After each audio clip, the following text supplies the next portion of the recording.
आप देख रहे हैं आखिरी चीख शिवा के साथ। तो चलिए बढ़ते हैं आज की कहानी की ओर।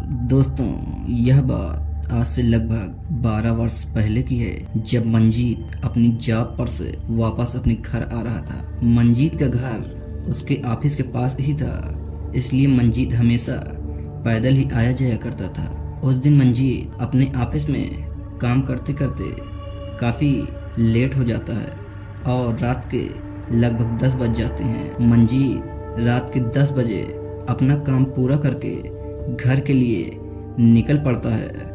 मंजीत के घर के रास्ते में एक बहुत पुराना बरगद का पेड़ होता है। मंजीत जब उस पुराने बरगद के पेड़ के पास पहुंचता है तो उसके पांव अपने आप एक जगह पर जम सा जाता है और उसका पांव अब आगे की ओर नहीं बढ़ रहा था, मानो जैसे किसी ने उसे अपनी शक्तियों से जकड़ रखा हो। तभी मंजीत ने अचानक से दौड़ लगाना शुरू कर दिया।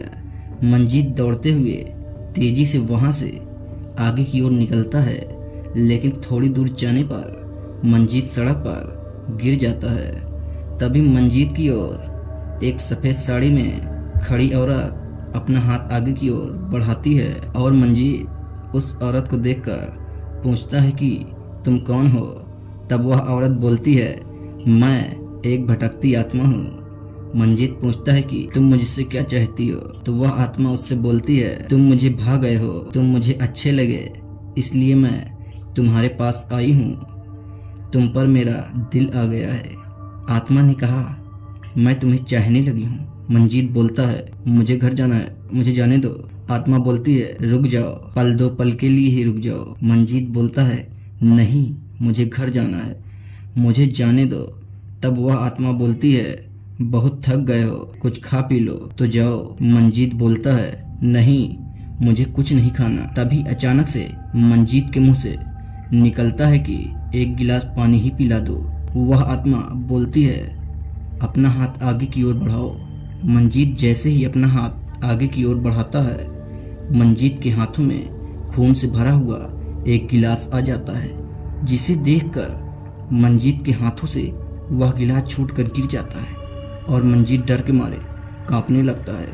मंजीत बोलता है, मुझे पानी चाहिए, खून नहीं। वह आत्मा बोलती है, मैं सिर्फ खून पीती हूँ, इसलिए तुम्हें खून ही मिलेगा पीने को।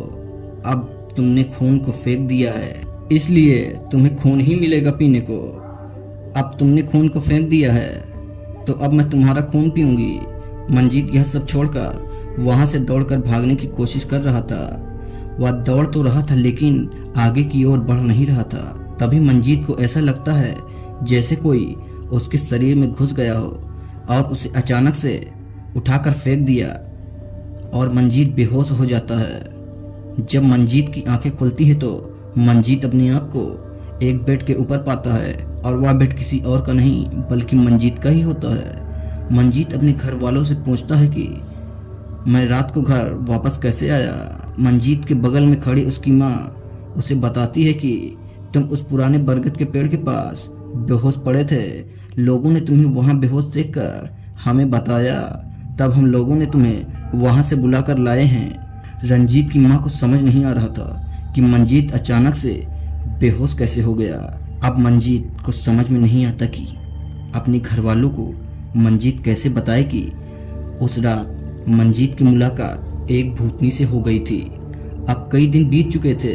मंजीत फिर से आज देर रात को अपने उसी रास्ते से वापस घर की ओर आ रहा था कि फिर से एक बार उसी जगह पर उसी भूतनी से मंजीत की मुलाकात हो जाती है और वह भूतनी मंजीत का रास्ता रोक लेती है और बोलने लगती है, आज तो तुम्हें नहीं जाने दूंगी।